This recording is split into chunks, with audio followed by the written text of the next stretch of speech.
Uh, okay. Well, let me get organized. In case people are wondering if Bill Walton is always like that, the answer is yes.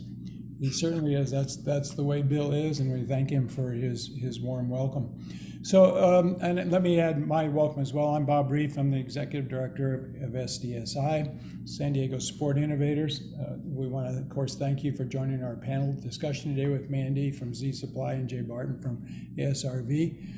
Our topic is a good one, very timely executive management in this time of confusion. And you know, as we wait for people to join the call, let me just backtrack a little and go over what Bill said and introduce you really to SDSI. We are a membership-based business development organization. We're focused on the sport active and healthy living industry. We used to call it the San Diego lifestyle industry, but it's morphed into something more. We're now about 130 companies strong, with our membership now reaching as far as Munich and Brisbane in Australia. You may know us through the Business Accelerator program that Bill talked about. We've now graduated over 120 companies. They have really amazing metrics. We have an 85% success rate. We've helped raise about $90 million. 51% of the graduates are in sport technology space.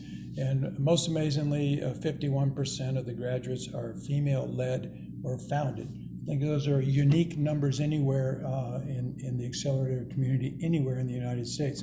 So if you would like to know more, if you are a young company and need a guidance, or have a friend who's starting a young company, starting a new company, and would like some guidance, please join our community. You can find us at the SDSI website, of course. So to the topic at hand today, I mean, at SDSI, we're really built around the sense of community, which requires communication people to people, which is not happening these days, or just starting to again. Perhaps like you, we are Zoomophobes, but we're dealing with the Zoom as best we can. Our intent today is to try to make this interview as interactive as we can. To facilitate this, our team has developed a few questions that we'll pose to Mandy and Jay. I hope that this provokes questions from you. If it does, please enter them in the chat function. Our colleague Nick that you met will monitor the chat room. He's very good about inserting the questions in for the panelists. If it's possible, we will unmute questioners to pursue more complete dialogue. That's often hard, but we will try to do that.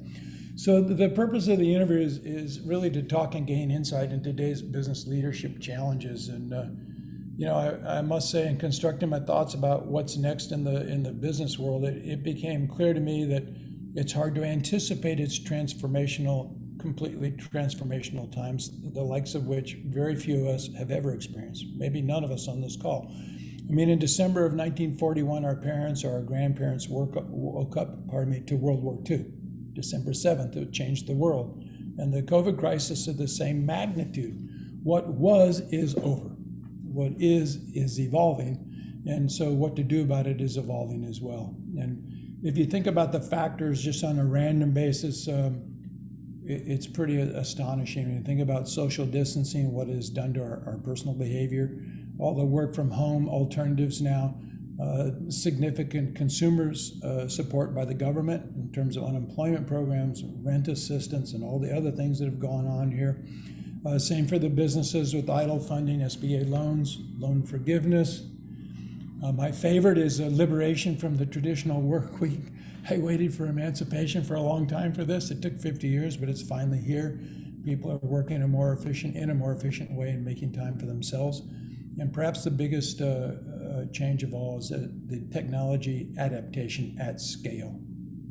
Think about the impact Zoom-like platforms have had across education, how we communicate, and even at SDSI made our world so much bigger. We used to be San Diego Sport Innovators, focused on the San Diego lifestyle here in San Diego County in the city. Now we're Sport Innovators located in San Diego and dealing with members and accelerator candidate companies from all over the world. It's really fantastic. Another really good thing for us is that active lifestyles and healthy living has been inserted into the daily curriculum. Next to a vaccination, good health is the mandatory antidote for COVID. I can tell you in our community, I've never seen more people on foot, on bikes, everywhere in the ocean. It's really fantastic. And something that recently has occurred to me that I think that we overlook is just self-learning. I mean, Instagram might be the new MBA. If you really want to train yourself up in a new role, most likely all the guidance you need is online. You can make your own future. So, you know, at the bottom of all this, at the conclusion to me, I mean, the essence of it is the change genie is out of the bottle and it's not going back. It's going to require new leadership. And, you know, maybe that requirement has been camouflaged by some of the success that many of our companies have enjoyed. I mean, in the SAL space where we are, most companies have prospered. Some are in the sport equipment space like bike, e-bike, I think golf, paddle, surf, just to name a few. And they benefited from the uptick in consumer demand. Demand in those categories far outstrips supply and continues to, by the way. And others in the more traditional spaces also benefited because they had a robust D2C component to their business. So while all these things are in the mix, in the stew, it may camouflage the fact that we really need to change to configure ourselves for the future. So the purpose of today is the panel is really to ask two great leaders how they prepared for the future a few years ago, and to share with us some of the insights that help us become effective leaders in this time of change. So we're really lucky to have in our network Jay and Mandy. They are different size companies in a different space, and they have a different story, but a very forward-looking, thoughtful style to develop their staffs and their brands into something that will sustain all of the challenges of the future and also all of the benefits. So what I'd like to do is just start off with a brief bio, and Mandy, if we could start with you, that'd be great. Awesome, thanks, Bob.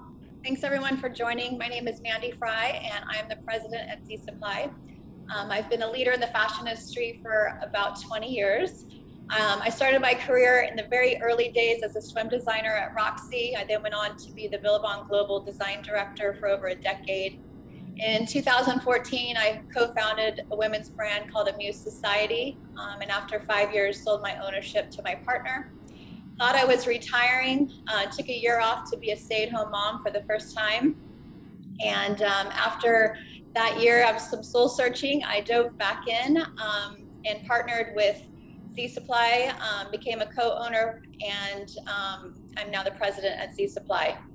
For those of you who don't maybe aren't familiar with Z Supply, it was founded in 2013 with the idea that simplicity, comfort, and style should exist in every woman's closet.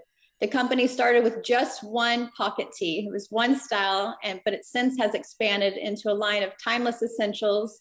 We're all about signature soft fabrications. And although the brand historically was built 100% on knits, since I've joined, we've added categories across the board, including dresses, sweaters, and wovens. And in 2020, in the early January, actually, when we launched in 2020, we launched Z Supply Lounge. Had no idea how important that category would be through COVID. And then we also launched Girls 7 to 14. This year, we will also be launching 2 new key divisions that I'm really excited about. But as a female-led brand, we strive to empower women through fashion and to work to be good for the community through our Z Supply Foundation. I love leading teams. I have a strong passion for mentoring and for leading. So I'm excited to be here today and have this discussion. Well, thank you, Mandy. That was a very humble presentation of your CV, I would say. Hey, Jay, good morning. Tell us what's the story of Jay Barton, ASRV. Yes, so I am the founder and CEO of ASRV. We're men's premium activewear, founded in 2014, and I've been in the D2C e-commerce consumer product space for about 12 years, mostly branding in the board sports and activewear space. That's my background. And ASRV started in 2014 just to fill a gap in the market where we saw this merging of men's fitness and obviously fashion becoming very popular. Saw a hole in the market and One of our main differentiators is we focus a lot on technical fabrics. We do a lot of R&D on upcoming smart textiles. We partner with some of the big textile companies. Our partners right now are DuPont Kevlar, Lycra, Outlast, and Hyosung. And so where we really see the industry going is more on the technical fabric side of things. So we want to be at the forefront of that and really move activewear kind of onto the next evolution, even more functional and versatile. So yeah, my background is mostly digital advertising and branding, done it for many years. I really love, for me, branding is really a passion for me because I grew up in the board sports industry and sports in general, and brands really shaped, who I am. The brands that had the athletes I looked up to, they had the messaging that really, changed the way I felt daily, helped me perform better on the field. So I just know beyond just making products, branding really can change lives. And so for me, that's just a huge passion, bringing a brand and a product into the consumer's hands that really can change the way they see the world, change the way they perform, and really, create their future for them. So yeah, branding for me is a huge passion. I came up, one of my first companies was about 12 years ago, pre-Instagram, pre-influencers, Facebook was pretty new. So the digital space, watching it change and how we can adapt to the digital advertising space and how content changes. And then to Bob's point, this new generation, millennials, Gen Z, who grow up with this, knowledge-seeking gene, and how we can support that even further and, build a brand around this identity of growing up wanting to seek knowledge and wanting to perform and wanting to be active. So yeah, that's really my passion. That's where ASRV is kind of, handing the baton off to us to kind of push that even further. And yeah. Well, Jay, I have to say, when you start talking about branding, it tempts me to disrupt the whole conversation and start talking about branding. Oh yeah. I can tell you, just in my lifetime, it took me a while to discover the difference between a brand and a label. Mm-hmm. It took me a long time to discover that the opposite of love is not hate, it's indifference. And when you're trying to create relevant products, those are kind of ominous clouds that are always on the horizon and worthy of a long discussion, but we better not go there today or we'll never finish it. So I wanted to, frame up the questions a little bit, Jay and Mandy, because, I was thinking, if I'm starting a company today again, going through that amazing experience, I mean, attracting the top of the talent pool would be a goal. Overcoming my Germanic character and being nimble would be a necessity. Developing a work regimen that's flexible and creative. All these things are really critically important if you're going to nurture brand authenticity today. So how do you grow that? How do you train people? How do you retain people? How do you actually convert all your effort into a brand, something that touches the consumer in some positive way? And so I try to think of a question, and I want to start off with a question that my colleague Rennie is putting to you, and maybe Jay, since we got you here, maybe we can start with you. That said, basically, she says the heart of the organization is always the team, and how is it that ASRV has attracted such high quality creative people, and how has that fundamentally affected the success of your brand? Absolutely. I mean, again, back to what you said in the intro, there's this very unique kind of change in our generation, specifically millennials, and then of course Gen Z, which is we grew up with kind of pre-internet, pre-social media, and then with internet and social media. So for us, we see this, basically the door has opened to us. The world has opened to us for knowledge seeking, right? You have YouTube, you have online, courses that you can take whenever you want. You have social media. You can DM someone across the world and ask them a question about their brand, their product. And so I grew up with that. And I just noticed that for me, it kind of turned a light on for me, just being like, wow, the world really is actually now at my fingertips. And I think that's very common for a lot of millennials, where we don't take the access to information for granted, right? So it kind of triggered this, re-energize this curiosity of the world and learning and knowledge. And so by really integrating that into the company, where the way we see our internal team and the way we structure the company, the way we even design our offices, it's all supposed to feel like this, you know, you're entering this company, this office where it's explorative, right? We really want to excite that curiosity, fan the flame is what we call it, where it's like millennials and even Gen Z really trying to show you that, look, like now the world is at your fingertips. You know, we know everybody's inherently curious. We know everybody wants to excel and grow and learn. So we're just trying to create an environment where when creatives walk in the door, we basically say, look, this is a place for you to play. Like, this is a place for you to explore what's out there, your interests, really find the thing that takes you to the next level. And then we just kind of add in bumpers, right? That's like, okay, well, this is our, you know, market, this is what we do. But within those bumpers, it's basically, you know, there's a lot of freedom and autonomy, because I don't see it as much that people need to be managed or, you know, told what to do next. All you got to do is kind of excite that inherent curiosity. And for creatives, it's right there. So it's pretty in line with the creative mentality as it is. And I think that's something that we've been known for, is when we bring creatives on, we really do say, look, this is your place, you know, do your thing. We'll give feedback as we go, but like, this is it. Here's what you need to get started. We encourage education constantly. So we pay for any type of education anybody wants. Lots of subscriptions. So right off the bat, we offer Curiosity Stream subscription, Audible subscription, anything that's on that kind of explorative curiosity side of things. So we're just trying to fan the flame of that curiosity that's inherent with everybody. So structuring the company that way, and, you know, not giving a whole lot of structure when creatives come in and letting them explore that. It's great. I want to come back to that. You and I've discussed some things before, and this question of leadership versus management as a definition is something we can discuss in a minute. But I'd like to pose a similar question to Mandy. We've gotten to know Mandy over the last month or two, and really, man, you have an extraordinarily unusual approach to attracting and keeping talent. Could you share some of your insights there with us?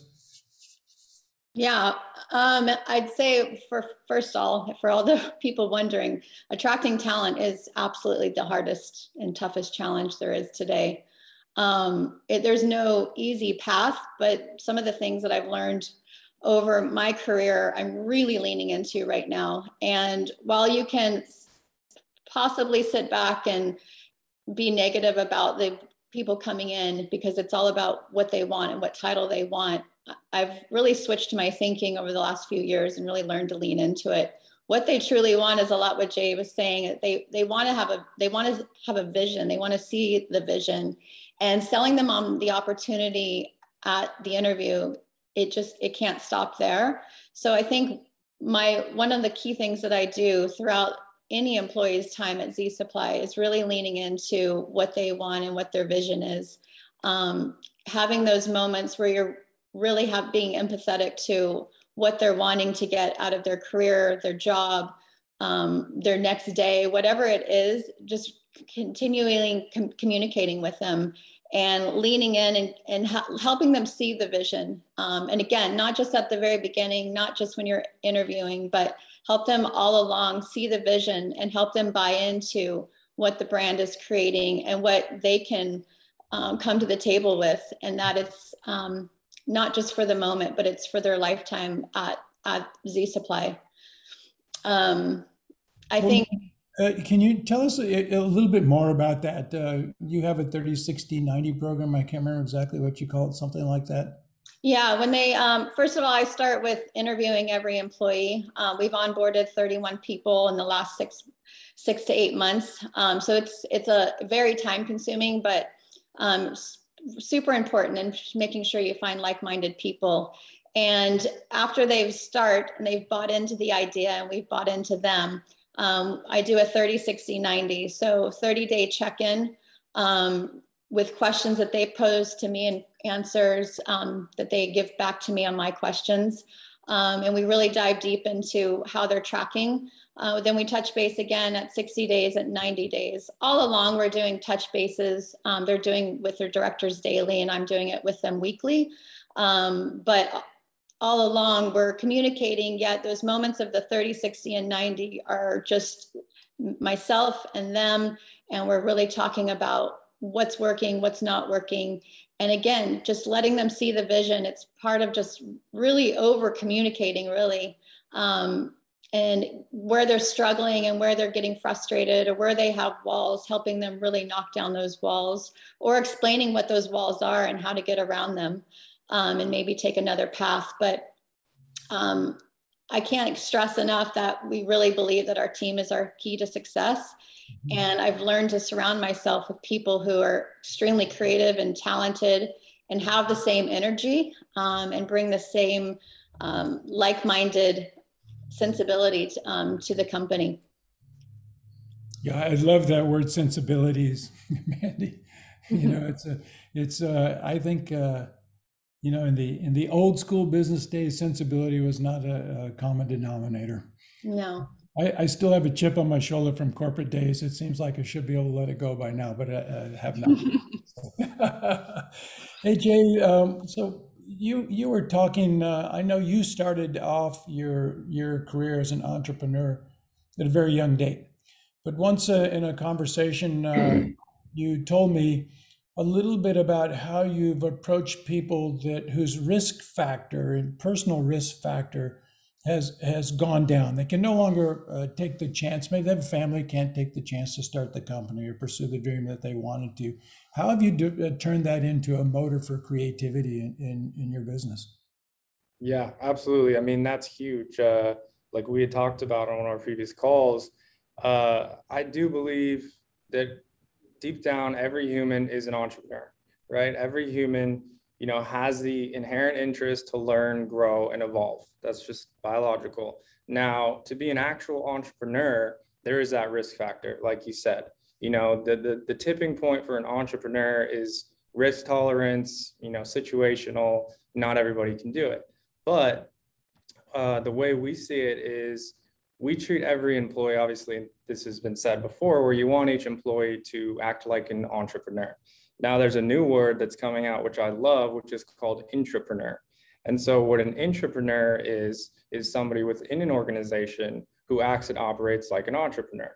And that goes back to what I was saying about really allowing each employee to be autonomous. You know, you kind of set the bumpers, but let them make their decisions within that. And we try and keep the hierarchy as low as possible, autonomy as high as possible, and use this word intrapreneur. And what that means is we treat every employee as if they're an entrepreneur, because deep down everybody is, but they're just missing that risk tolerance to do their own thing. And by really assuming, you know, you just go into it thinking everybody has that gene in them, and it helps us structure departments differently, treat employees differently. When you really know, you know, if you know deep down, everybody can be an entrepreneur, wants to be, they're just missing that one piece. So intrapreneurs is the way that we look at every single employee. And what intrapreneur actually is it refers to an employee of the organization who is in charge of undertaking innovation in products, services, processes, etc. And for us, that's huge because we're trying to innovate. Everything we do is pushing the boundaries a little bit further. So for us, we actually need intrapreneurs across the board because I can't do all of the innovating and all the vision.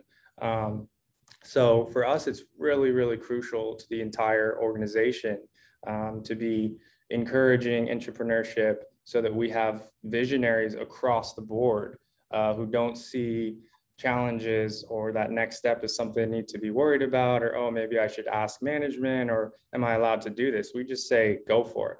You know, one of our core values is just send it. And what that means is basically, if you have an idea, you know, and you don't think it's catastrophic to the company, just send it, go for it.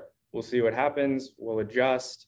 And at the very least, you know, an employee gets to own that thing. Even if it doesn't work out, it builds slowly that intrapreneur mentality of like, whoa, one, I'm allowed to do this.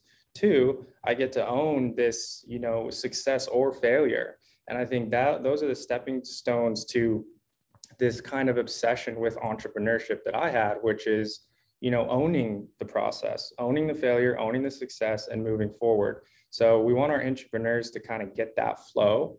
And then obviously we just have the structure, which is the one thing that they can't get to on the entrepreneur side of things.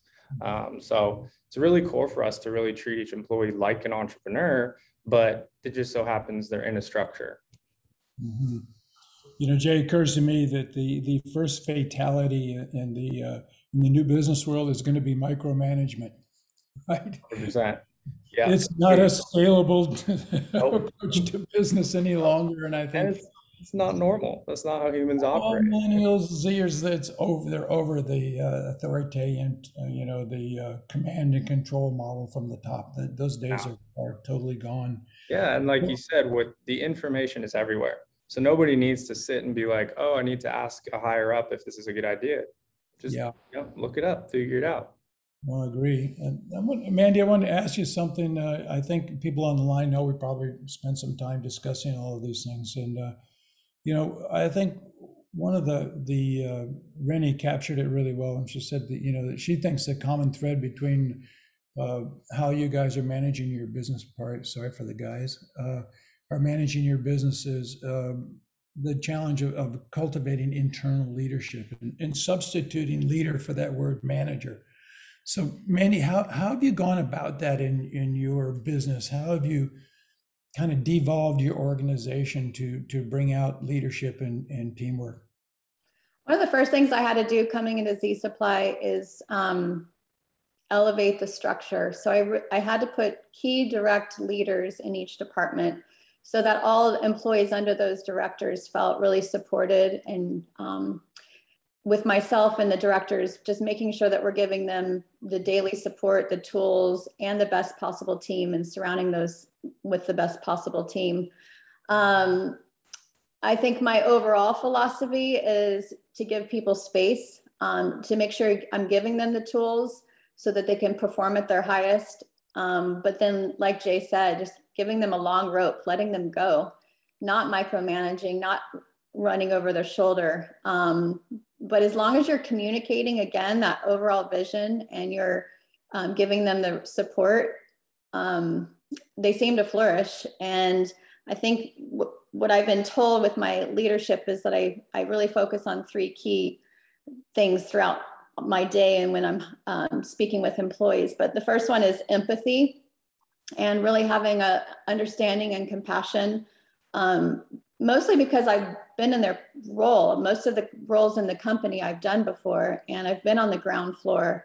And so I understand the stress, I understand the time, I understand the effort. So leading with empathy and compassion and making sure that they feel heard and understood. The second one is just being driven and leading by example. I wouldn't expect anyone to do anything that I wouldn't do myself. I think we have mutual respect for each other, and they see me as someone that they want to mentor under, because they see me working just as hard as they are. You know, I'm not coming in at 11 and checking out at 4. You know, I'm with them and I'm right beside them. And I often tell them, I feel like we're all holding hands and running at the same speed. And it's really hard when someone falls behind and I have to reach out and grab and pull. You can only pull for so long. Mm-hmm. So there's an expectation. There's an expectation for people to keep up and to work at the same speed, at the same effort. And then again, just the third thing would be leading again with the vision, and really encouraging and showing them the path and the way. It's really easy to get, you know, especially working from home day in and day out, just kind of get in the routine and lose sight of that vision. So it's over communicating, and a few ways I do that is with weekly touch bases with all the directors, daily touch bases between the directors and each employee, and then the monthly touch bases with all the entire team, the whole company, with myself leading the conversation. And through that, we continue to talk about something that we call leveling up. And when I first came in, it was all about elevating the processes, elevating the people, the systems, the structure. And now we talk about leveling up. And leveling up, we're all finding, is just something that's way more personable. It's more personal, and it's about how can I wake up today and be a better coworker, a better friend, a better leader. How can I show up and be better today than I was yesterday? And when we're all on that same momentum and we're all wanting to level up at the same pace and the same rate, we do extraordinary things, and we push our projects or our campaigns or our launches or our product beyond what we thought we could do. And so it's a constant conversation internally of how to level up and how to keep that going, and keeping it personal too, you know, how to motivate and help my employees level up at home, whether they're with their partner or their roommate or their children. So again, going back to communication and continually just keeping those open lines of communication with what's going on in their life. Wow, Mandy, that's a remarkable answer. I mean, we both came up in a similar background. Me, a guy, you, a woman. You know, I already made my mistake of calling you guys. It's That's all right. I like it. I know you've overcome that kind of stuff from the get-go, but I think it's not a question, just an observation on my part. As a coming at it from a woman's point of view is remarkably refreshing and not so combative as, you know, you saw it in the surf industry 20 years ago. I mean, pretty ridiculous and embarrassing when we look back at how, for instance, the surf industry evolves. Nothing to be proud of, I would say. I mean, we managed to make it happen, but it could have been so much better. It could have been so much kinder, and it could have been so much more inclusive of so many more people. Yeah, I learned a lot through that. Yeah, we all, and that's sort of the purpose of the conversation today is to pass that on. Jay, you have a unique viewpoint about leadership as well. Very, very forward-leaning. Share it with us, would you? Yeah, so I mean, like you said, right, getting away from even the word manager. You know, we don't even use that word. I think the connotations are kind of odd. You know, I mean, it's from back in the day when, you know, the manager was micromanaging. You know, they were telling employees what to do every day. There was checklists, everything. And so leadership's obviously very different. And like I said before, is the way I, you know, imagine how to lead is how would I like to be led, right? It's like, what did I have? What was the little difference I had that got me to do it myself without a quote unquote leader? And I think the main thing, you know, to what Mandy was saying is it's inspiration and sharing the vision. You know, it's really getting everybody excited about a future, something in the future, right? Whether it's tomorrow, next week, 5 years from now. And I think that's the thing that leaders have kind of inherently. We can see that there's something out there we're going for, and it gets us motivated every day. So really going away from the word manager. You're not a manager, right? You're here to inspire, which isn't a new term, but I think people throw it around more so instead of really understanding, I think, what it really takes to inspire and be a leader is it's really, really tough. It's a lot easier just to manage, right? Give a checklist, tell someone what to do, assume, hey, look, I'm paying your paycheck, so you do what I say. It doesn't work like that anymore. And I'm happy about that. I love that. I love that that doesn't work for millennials and definitely not Gen Z. So really focusing on our leadership is here to inspire and create, you know, a more clear vision that everybody can get on board with. And really what that means is allowing employees and team members to be a little more in, we use the word flow a lot, which I'm sure a lot of people are familiar with, especially coming from sports, right? The zone, flow state, all these things. And I mean, most of our team, I think every single one is ex-athlete or obviously current into fitness, active lifestyle. So the word flow and the zone, we all kind of get. And so we really try and build a company around that, right? So you think, oh, flow in the zone, it's only when you're painting or surfing or running. That's not the case. You know, the flow state is something that anybody can tap into at any time. And what it really does is you have to have flow though, right? You can't have an employee who has a very structured day where it's do this, take lunch here, do this, do this. That's not flow. You know, that's a checklist, that's a structure. So we really, what I say is we build a company around employees. We don't build the employees into the company, which really flexes the company. It allows the entire organization to flow with an employee's interest and kind of what they're into, you know, as the weeks and months go on. And that's because we're curious beings, right? Humans are very curious. So assuming that you're going to hire someone for one thing because they have the skill set and that's what they're doing for 10 years, we don't really, we don't think that way. We go, look, we're hiring you for the skill set because we need this done today. But over the next 1, 2, 5, 10 years, your position could change drastically. And we're allowing that to happen. And we're allowing to, you know, identify where they're flowing to that week or that day. And if, you know, if someone in our, let's say, warehouse, you know, in our distribution center is interested in photography, we might let them go on set one day and just, you know, give him a little bit of that kind of re-energized curiosity, right? Because there's no lost energy there if maybe you lose a few hours of them in distribution, but then they come in the next week and they're energized from being on the photography set or, you know, being able to see something else that happens in a different department. So it's hard to articulate because it's very hard to lead this way, but really staying in this kind of state of flow where we see every single individual as a very dynamic person, very dynamic. We know what it takes to be in flow state, and what that is really flowing and kind of going with your current energy. And then it makes work very, very pleasurable because you're feeling like you can go from thing to thing and it's more in line with your energy at the time. And you're not locked into one, you know, corner of the company. It's like the cross department work we have here is crazy. It's constant. One of our operations manager, well, we hired him for operations 4 years ago. Now he runs content and branding, right? And it's because he kind of slowly was looking at, that's really interesting. I like what's going on there. And that was more of a natural interest for him. And he's crushing it, right? One of the best out there at doing that. So if we hadn't let that flow happen, we wouldn't have kind of found these new interests and talents in people where you hire them for what they've done in the past. That doesn't technically mean what they're designed to do, you know, where their passion lies. So letting the company flow with employees. And it's hard, you know, it's not as easy as just saying, this is what you do, here's your checklist, but I think it's really important long-term.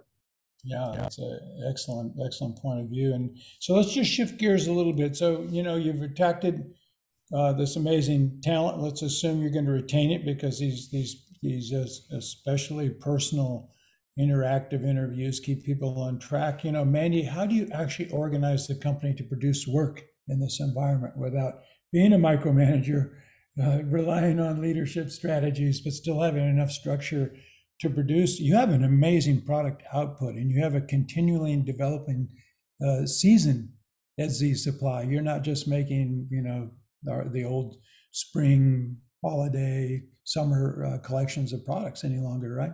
So how do you organize it? Yeah, we're launching products weekly.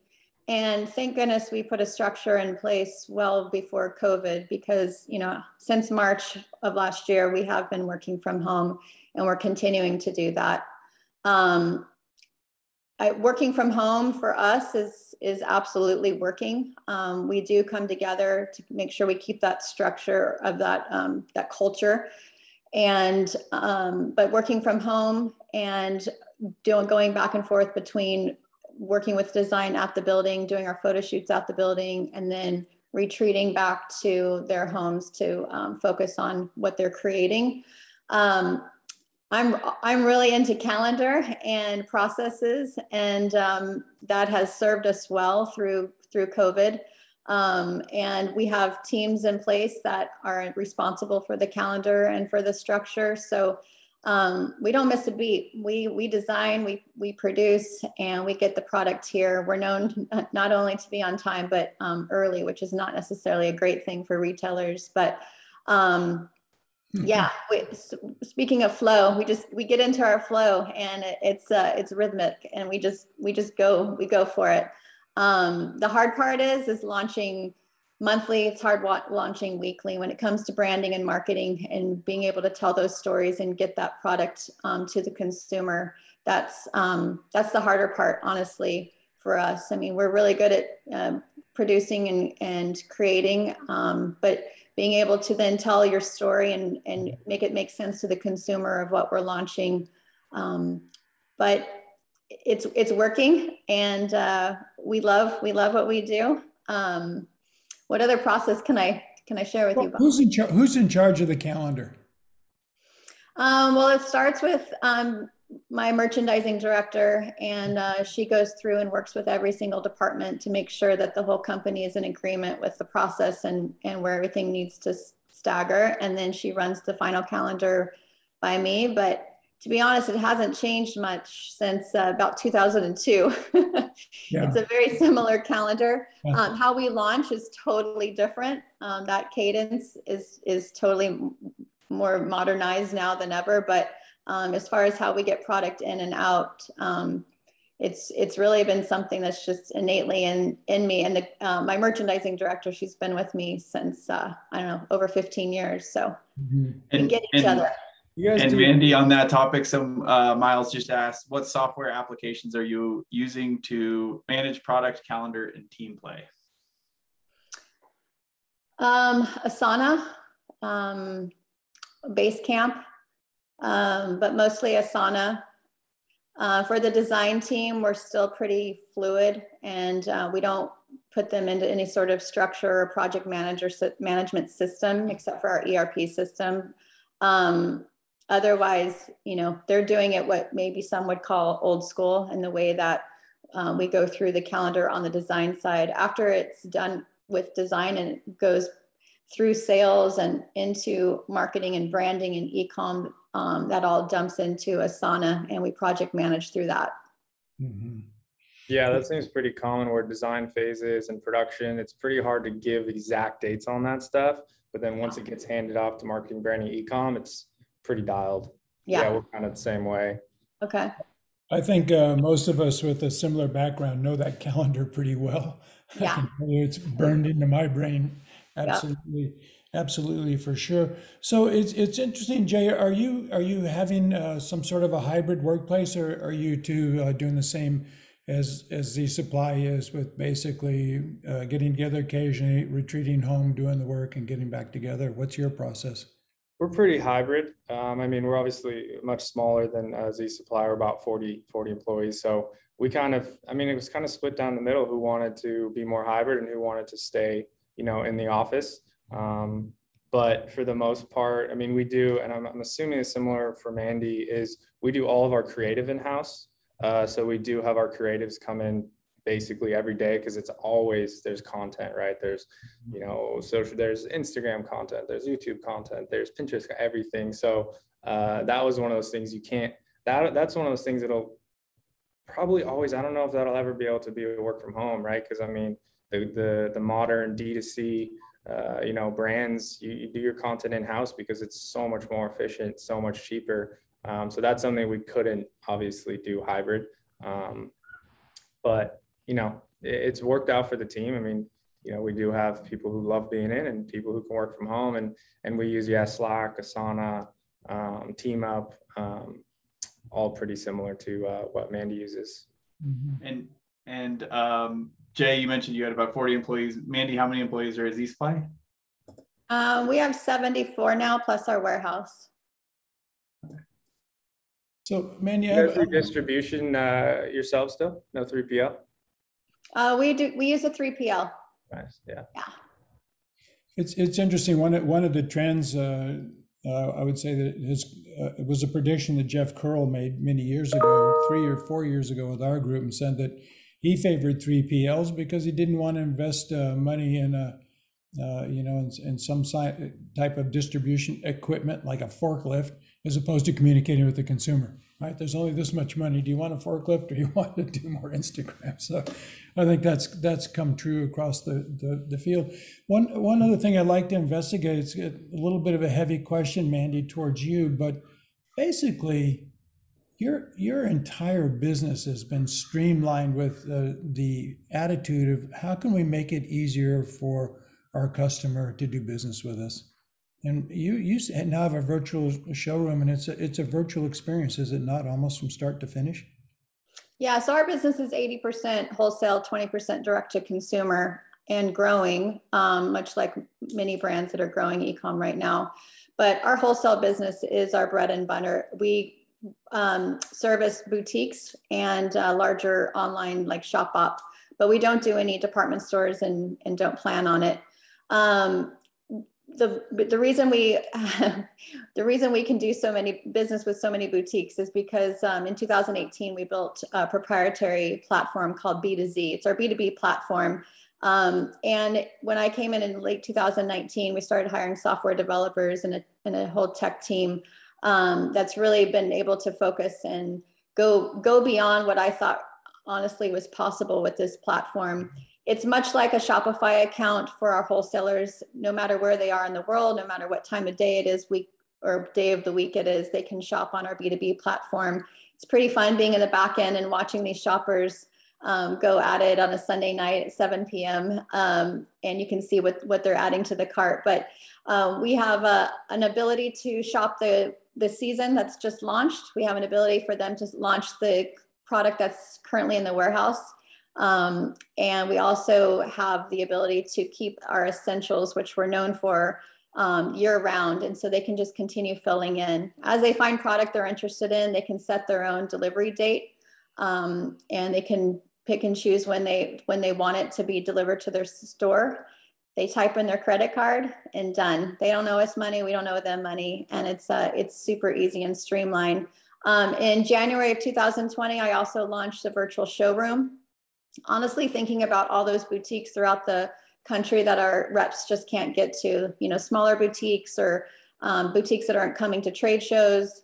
And so I launched a virtual showroom, which is every single style, every single colorway shown, three-dimensional, on model, up close with red cameras so you can really see like intense detail, a voiceover explaining every style, and then the ability to click on the screen, add to cart as you're watching the video. So we had no idea when building that and launching that in January of 2020, how important that was going to be through COVID, but that's been our saving grace. And now about 80% of our orders coming into our company are all done through B2Z, mostly entered by the boutique, but during the trade show season, entered by the rep. But love that platform. I hope that one day I can offer it to other brands to be on there. It's a game changer for doing wholesale business. Yeah, I think it's absolutely astonishing model, Mandy. It's the way business should be. My favorite part was we don't owe them and they don't owe us. Yep. The old definition of a specialty store used to be one that pays on time. Yep. Just need your credit card. That's all I need. We got a question in from the chat as well. I'll direct it at Jay. Maybe Mandy, you can touch on it if there's anything that you can add. Talk about a modern way to address underperformer, or if underperforming employee, I assume. Yeah, I mean, back to it's about inspiration. I mean, I think, even what Mandy was saying, right, her 30, 60, 90 is, I usually do quarterly sit downs with almost every employee. And a big part of that is to see, build that trust first, to really be like, hey, what's going on? What are the things right now that are making you drag your feet? And then you try and figure out, all right, how can we get you doing more of the things that you're really enjoying, right? Because I do believe everybody wants to do well. They want to perform, but there's that procrastination piece too, where it's like, oh, I don't want to get to those things. So the underperforming, I think, is usually a restructure of their work.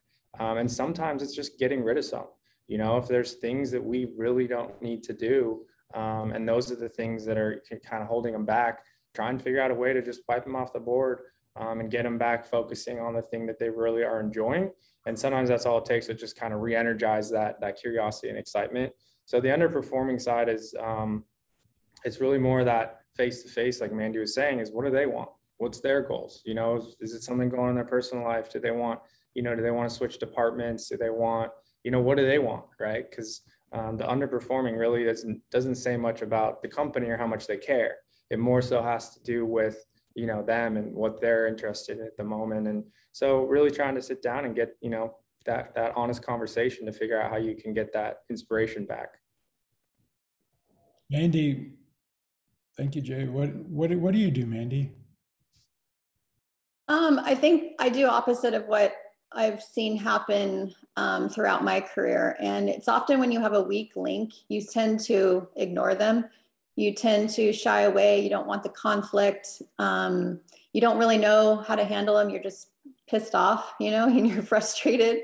So I've really been challenging myself over the last couple of years to do the opposite, and go against the grain and just communicate and not call them out, but literally sit down in front of them and just be like, break it down. What's going on? Are you? And I just recently did that actually with someone who was in one department, and she was struggling and she was not hitting her goals and she wasn't making the team around her very happy. And she's like, I just literally hate what I do. I don't like this piece that I'm doing. And so we started talking about what she's into and what she really likes. And she's into photography and she's into creating. And she was doing something that was operational. And she thought it was a foot in the door. She thought she would be good at. She thought she would like it. And I'm like, what? You're a photographer? Like, tell me more. I need content. And so we completely shifted, and we'll see. We'll see what, you know, she's able to do with it. But we shifted her whole job description and put her into another department, and we'll see what comes of it. But sometimes I think you have to at least give them a chance. You know, it might be something that they're struggling with, just that, like Jay says, they just need some vision and some inspiration, or it just might be that they're in the wrong place and they got themselves in the wrong place, or I put them in the wrong place. And so you can pivot. You can only pivot so long, right? And then you have to figure out when it's working, when it's not working, and what to do from there. But I think at least you go through the process and the expense of hiring them and onboarding, and you spend all this time with them. It's been sad for me over the years to see employees that just kind of get written off. You know, they're not good at what they do, so just write them off and let's figure out how to get rid of them. I think we're too quick to do that. And we forget how much we wanted them in the beginning, and how much time and effort it took to get these employees in there, and how much time and effort it took, and expense, you know. And so kind of leaning in and giving them an opportunity to pivot is sometimes the better way. Nick, before you say anything, Mandy and Jay, it's so interesting because, you know, I've always, not always, but in the last 20 years felt that when we had these problem employees, it was probably more of a leadership question than it was the employee question. And we had some heartache trying to decide, like, if it was me, not them. That's always a hard thing, right? But at the end of the day, you have to know the answer before you can take any further action. So I don't think times have changed too much about that. But certainly, Jay and Mandy, you're so careful in the hiring process that I would imagine these conversations are less painful than they might have been 10 years ago. I mean, acknowledging that you're responsible for leadership in your group means that leaders need followers, right? Otherwise, it's just a person on a walk, right? So, right. Nick, have you got another question there? Yeah, this is kind of a general question, and Mandy, I know your day started at 5:30 with a surf tryout for your son. But how do you manage your tasks? I've heard handling the most difficult tasks early when your brain is fresh is the best way to do it. How do you structure your daily routine? So I guess we can start with Mandy, and Jay, you can fill in. Oh, I was going to say, I'd love to hear what Jay has to say. You can punt if you want. I'm a mom of two, and I'm, you know, I won't lie. I'm right here most days. And I think that I do your point, Nick, what you just said. I do try to tackle the hardest things first. You know, just like any human, I can be a procrastinator if I let myself, and I can save the hard things till last. But some of those hard things throughout the day will haunt me because I know that they're on my shoulders and I need to do them. So just getting them knocked out, and whether it's a conversation I need to have, or whether it's a task I need to do, or a deck I need to build, whatever it is, just knocking that out and turning off my email, turning off my cell phone, and just giving myself some space and time to focus on that. But for the most part, my job is all about communication. I know I've said that word 100 times today, but you know, whether it's on a Zoom, a Google Hangout, a phone call, a text, an email, I'm absolutely directing traffic. But in order to continue in elevating and leveling up our brand, I need to create space in my day for really creating myself and for really brainstorming and expanding and giving myself opportunity to figure out what we're doing next so that I can then share it. But everyone says, how do you find the balance? And I always say, I don't have a balance, I have a juggle. And as long as I can keep everything in the air and not let anything drop, I'm doing good for that day. But yeah, I gone are the days of thinking that I can find some true balance. But I like your word, Jay. I'm going to go with flow. I'm just going to flow instead of juggle. Yeah. I like juggle myself, but Jay, same question. Yeah. I mean, I'm kind of a nerd when it comes to, you know, kind of mental performance and how I structure my day. So, you know, I could go on forever about kind of the details of how I do things and why, but kind of briefly the way that I operate, because so I do, obviously, I'm CEO, but I also do a lot of design. I mean, that's what's kind of started the whole company is I did every design from day one. I went to school for design. So I still do a lot of design as well. And so I have to kind of structure my day in different kind of mindset states so first thing I'll do in the morning, I actually don't touch any technology for at least 30 minutes. And it's the time where your brain is in theta, which basically it's kind of the most kind of organic. You're kind of in between conscious and unconscious right when you wake up. So what I usually do is I'll put pen to paper, whether that's sketching, drawing, writing notes, anything that kind of keeps my mind in this very creative zone. Anything, right? Anything but technology, anything but emails, just to kind of give my brain this kind of flexible head start. And then I go straight into emails. I'll check anything that's urgent. I've you know, 3 different emails where I have different, you know, design, operations, general. And so I'll quickly check all that to see if there's anything immediate. Because I think as, you know, as obviously the leaders, the one thing that does stress me out is if I haven't got back to somebody, I'm holding up their project. So the first thing I want to do is make sure somebody gets a quick answer from me that can let their day get started. So I'll do that. And then I'll jump into anything that has to do with the digital advertising side of things. It's kind of this middle work zone where it's not super deep work, but it's pretty complicated and I can do it myself. Then middle of the day, you know, 11 to 5 is basically meetings at the office. I'm available for anybody, you know, usually moving around department to department, seeing if anybody has a question that they didn't want to send an email about, or, you know, they didn't think they needed to set up a meeting for. So I float, you know, most of the day. I'm just there for questions. And then towards the end of the day, you know, the office will clear out 6, 7. And that's when I get any of my longer kind of deeper emails done kind of towards the end of the day, anything that might take, you know, 15, 30 minutes just to kind of go through a longer email. And then towards the end of the night is actually when I get my creative work done. So from about 9 p.m. To about 2 a.m. Is when I do my creative work. And that's because, you know, I know most people aren't working. I probably won't be getting emails or texts, and I can really lock in. And that's called deep work. And deep work is a different mindset. It's kind of like, you know, getting into flow in the zone where you can't have little interruptions. And so that's really the time where I can zone in, you know, kind of go into that really deep or creative state. That's when I do, you know, creative planning, design, you know, R&D, anything like that that's more on the creative side of things. And then, yeah, I'll wind down, you know, maybe 2 a.m.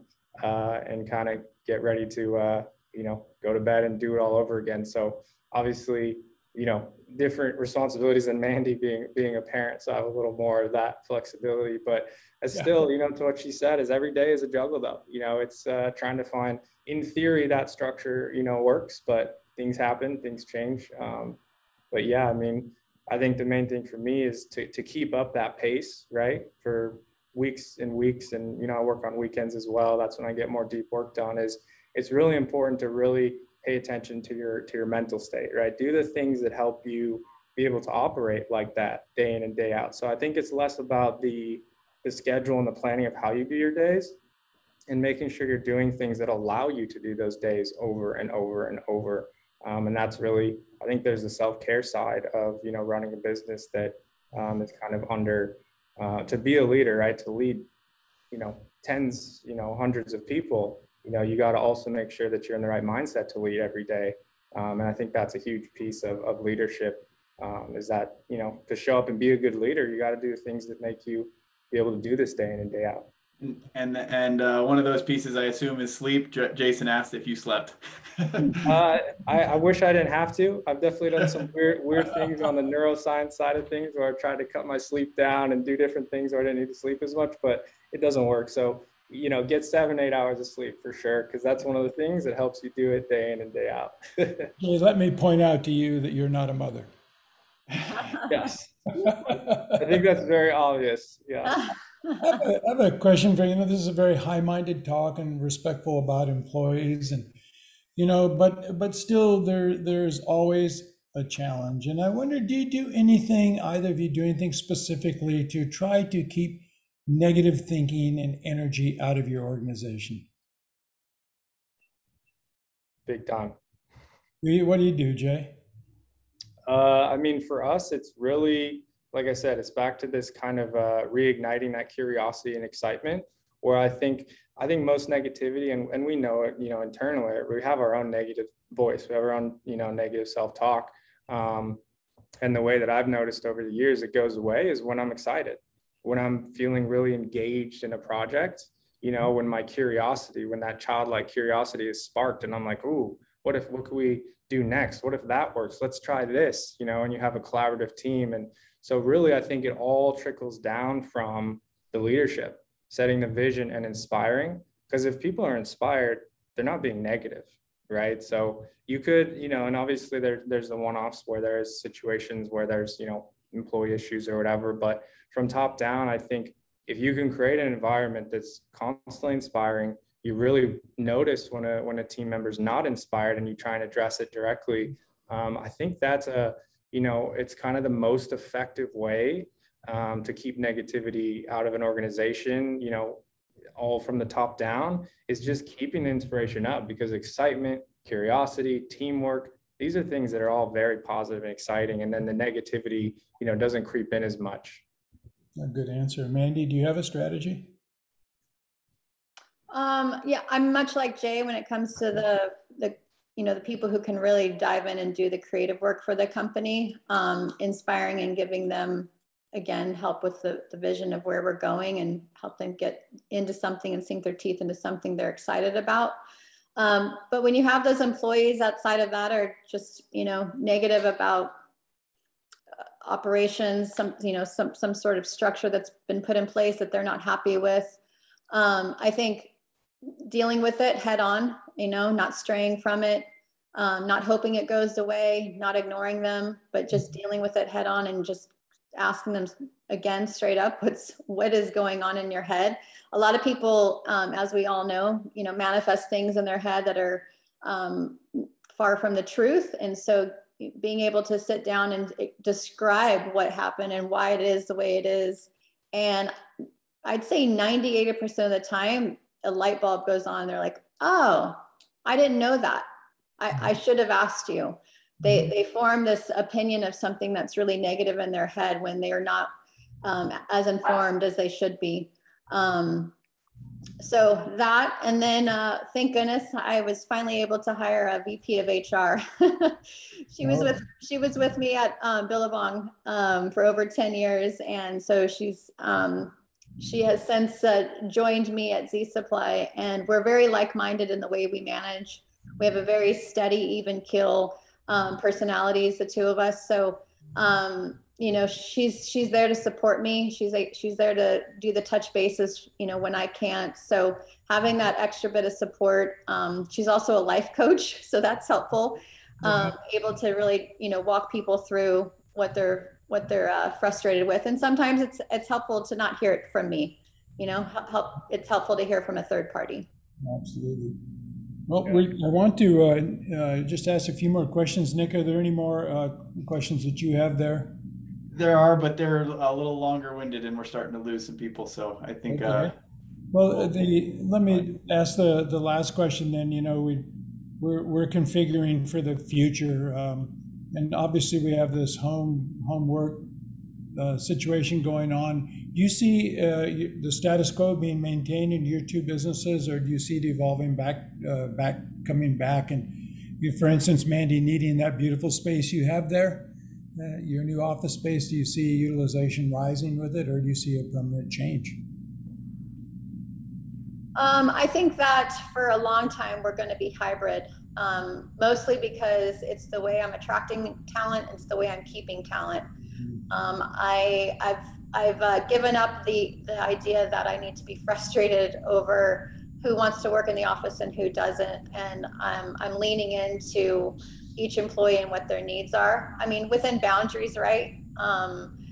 We still have to have structure. I still have high expectations when you're working from home. I still expect you to show up on your Zoom call. I expect you to have your camera on. I expect you to hit your deadlines.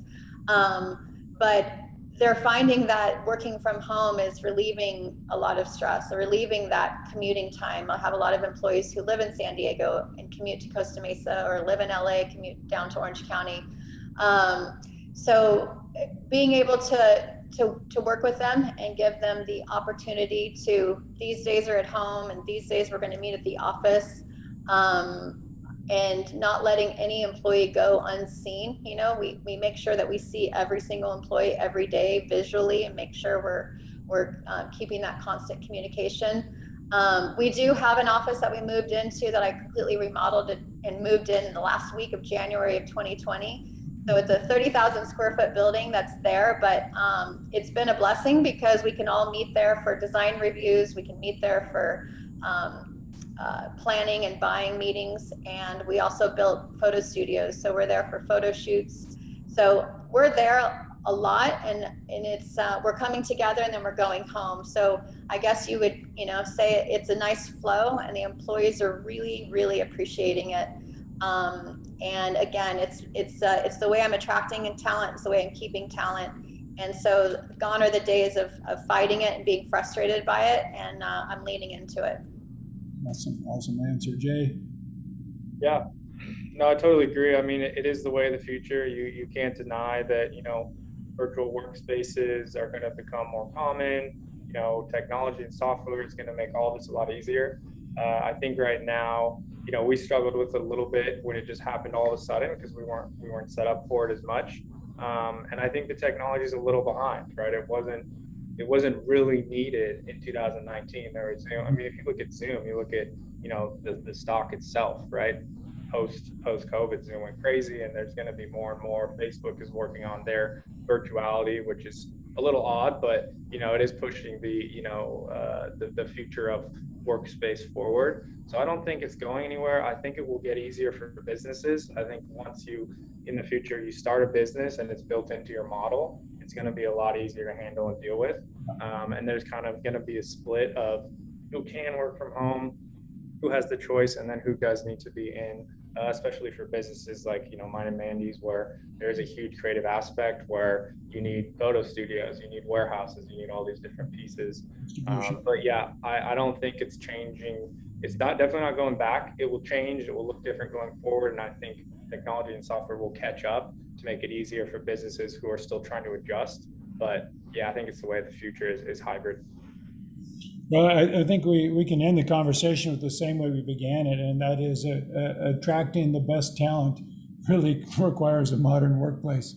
Totally. It's all built on respect and trust now. I like Mandy's idea of checking in every day with every person to make sure they're still on the team and on board. But I want to honor people's time that are watching this and listening, and thank you guys and congratulate you on your leadership skills.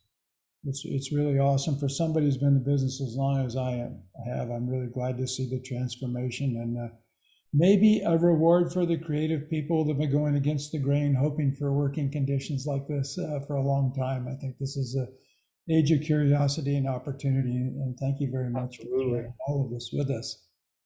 Awesome. Thank you, Bob. Yeah, of course. Really exciting stuff. Thanks, Bob. Yeah, so Nick, is there access to any of this information for people that are listening or watching along? I'll stop the recording now, but we are going to be